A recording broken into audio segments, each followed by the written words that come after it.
I'm Daniel. And I'm Mira.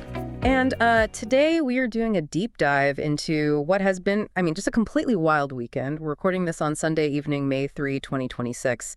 And our whole mission today is to summarize these shifting macro narratives, the massive central bank drama, and, the geopolitical developments that are basically rewriting the playbook for tomorrow morning. Right. And before we really get into the weeds of session one, I just need to explicitly state that this show is strictly for market context and discussion. It is not personal investment advice, and it is definitely not an investment recommendation. Exactly. So let's just jump right in. Session one. How did the markets actually behave this past week amid the mounting macro chaos? Well, it was a completely divided market, right? Like the split screen was wild. Yeah, we essentially saw what you could call this fragile risk-on rally because U.S. equities were incredibly resilient, which, makes very little sense when you look at the broader picture. We had that midweek dip where the S&P 500 dropped down to 7,135.95 on Wednesday. Which felt like gravity was finally kicking in. Right, but then it just violently surged and completely shook it off to close the week at a brand new record of 7,230.112. And the VIX, Wall Street's fear gauge, it got absolutely crushed. It had a midweek high of 18.81 and then just washed all the way down to 16.99. Wow. Yeah, and you can't ignore tech. The NASDAQ hit records too, wrapping up its best month since 2020. So equities are just partying. They are, but you really have to contrast that equity optimism with the fixed income and commodity reality. Yeah. Because the bond market was telling a totally different story. Entirely. The 10-year Treasury yield hovered right near 4.378% to end the week. And it actually spiked up to 4.418% on Wednesday. Which is a massive anchor on valuation. Exactly. And then you throw commodities in the mix. WTI crude oil had this just aggressive volatility. It skyrocketed up to $106.88 midweek before it finally settled at $102.36. Still over $100 a barrel, though. Right. And gold was on the exact same roller coaster. It plunged to $4,545.20 on Wednesday when everyone was panicking, before recovering to close at $4,627 flat. Okay, but I have to push back on this neat little narrative the market has right now because honestly, I'm struggling to reconcile this. Is the whole explanation really just, AI CapEx saves the day? Is that it? That is the prevailing theory keeping things afloat, yeah. But isn't that just way too broad? How long can this combination of massive tech earnings actually outrun the fundamental valuation drag of higher yields, wider credit spreads, and crude oil sitting over $100? Physics has to apply eventually, right? That's exactly the tension. Equities are currently surviving purely on these massive AI earnings revisions, but fixed income is flashing bright red warning signs everywhere you look. It's a race between tech revenue and macroeconomic gravity. Yeah, and that gravity is getting much heavier after what just happened. So let's take a short break, and then we're going to dive right into the weekend news that's about to test that equity resilience.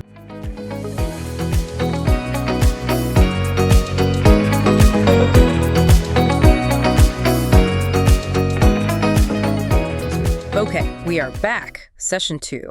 What were the key news events over the weekend, and what are their market implications under our contemporary macro context? So establishing our baseline first entering the weekend from that May 1 Watch Next list, traders were already on edge. They were closely watching Friday's 1 p.m. Eastern Time Baker Hughes rig count. Which is crucial for domestic supply. Exactly. And they were also glued to the 3:30 p.m. Eastern Time CFTC positioning data for crude, gold, and equities.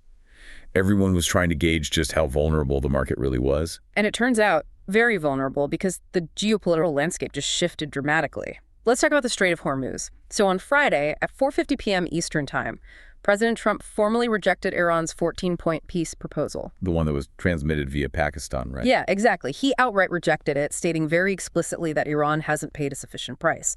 And he immediately announced Project Freedom, which is this massive military-led humanitarian operation. Right, and that kicks off Monday morning Middle East time. Yep. And the stated goal is to free roughly 400 commercial ships that are currently just locked up in the Strait of Hormuz. So I want to jump in here because I really want to challenge this reflex the market has. We always tend to view these geopolitical shocks as like an unpredictable natural disaster, like it's a hurricane hitting the supply chain. Right. Everyone calls it a black swan. Exactly. But if you apply a game theoretic lens to this, it's not random at all. Iran's escalation is incredibly calculated. Look at how they responded on Sunday at 12:58 p.m. Eastern Time. The transit tolls. Yes. They retaliated by instituting formal transit tolls. Yeah. They legally banned Israeli vessels, and they specifically ordered ships to leave anchorages in the UAE. Which changes the whole dynamic. It does. It is a deliberate legal weaponization of a massive choke point to force structurally higher freight costs onto the West. It's not chaos, it's leverage. That's a great point. And the energy shocks just kept compounding over the weekend. It wasn't just the Middle East. At 2:30 a.m. Eastern Time on Sunday, we had those Ukrainian strikes on Russia's Primorsk oil terminal. And the shadow fleet tankers. Right, the shadow fleet, which, actually removes physical transport capacity from the water. And against all of these massive supply disruptions, what did OPEC Plus do? They reached a tentative agreement to raise their June quotas by a mere 188,000 barrels per day. Which is, that's practically nothing. It's a total drop in the bucket. Does absolutely nothing against these structural supply deficits. So oil is getting squeezed from every direction. But as if energy wasn't enough, we also have trade war pressure skyrocketing.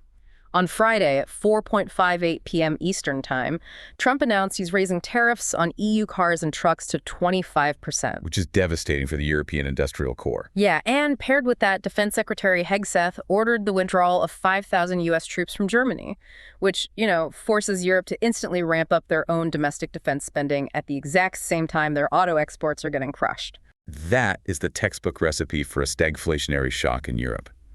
But honestly, the thing that might rattle the markets the most tomorrow isn't even happening overseas. It's the drama with the Federal Reserve. Oh, man. Yes, this is completely unprecedented. It is a highly, highly unusual institutional conflict. So on Saturday at 2:12 p.m. Eastern Time, Fed officials Goolsbee and Kashkari both came out and explicitly warned of war-driven inflation. And Kashkari went even further. He right? did. He explicitly floated the need for rate hikes. Actual hikes, not just holding steady. Which is a nightmare for that AI saves the day equity rally. Mm-hmm. But the real bombshell dropped Sunday morning at 10:08 a.m. Eastern Time. Treasury Secretary Scott Bessent went public and actively pressured sitting Fed Chair Jerome Powell to step down. Which is just wild to see out in the open. Totally wild. He publicly advocated for the nominee, Kevin Warsh, to take over, essentially threatening central bank independence on a Sunday morning. And the bond market is going to lose its mind over that. Right, because if the Fed isn't independent, how do you price long-term inflation? You can't. So to wrap up session 2, we have this incredible collision. You've got massive AI infrastructure spending running headfirst into a looming transatlantic trade war, a militarized Middle East blockade, and unprecedented political pressure on the Federal Reserve. It's going to be a lot to digest tomorrow. It really is. We're going to take one more quick break, and when we come back, we will lay out exactly what data you need to watch this week to navigate this mess. Stay with us.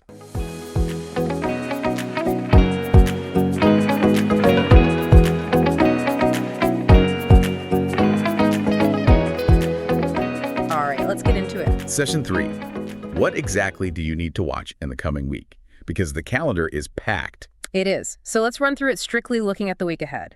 Monday, May 4, we kick off with the Federal Reserve's Asclesis release. Right, the Senior Loan Officer Opinion Survey. Exactly.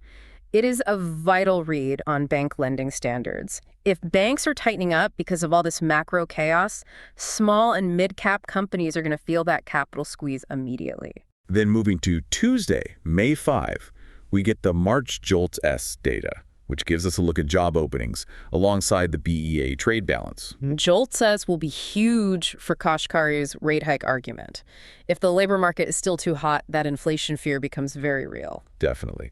And then Wednesday, May 6 is arguably the biggest structural event, the Treasury quarterly refunding announcement. Oh, yeah. The primary U.S. Treasury supply event of the week. Right. This tells us exactly how much debt the Treasury needs to issue. And with Secretary Bessent openly fighting with Fed Chair Powell, the bond market is going to be scrutinizing every single detail of that supply announcement. Yields could get incredibly volatile there. Then on Thursday, May 7, we have the BLS productivity and costs data, the preliminary Q1 numbers. Which is key for seeing if companies can actually absorb wage increases or if they're just going to pass those costs directly onto the consumer. Exactly. And finally, the grand finale on Friday, May 8, the U.S. employment situation for April. The jobs report. It is the ultimate macro catalyst for equities, rates, and the dollar. It all culminates on Friday. It really does.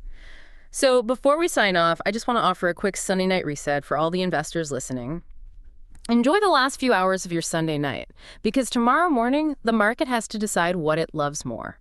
Blockbuster AI earnings or panicking over a military operation in the Strait of Hormuz? It's quite the choice. Right. I mean, big tech is spending $700 billion on AI. Let's just hope that includes an algorithm to somehow navigate 400 stranded ships out of the Middle East. And remember, if the Fed does end up raising rates again, you can always just blame it on the new maritime transit tolls. See you in the trenches on Monday. And just one final macro thought to mull over before we go. We are looking at a world where sovereign debt yields are spiking, central bank independence is under active siege by the Treasury, and global trade routes are literally being blockaded. In that environment, are mega-cap tech monopolies now acting as the new defensive safe haven for global capital? Let us know how you're positioning your portfolio for the week ahead in the comments below.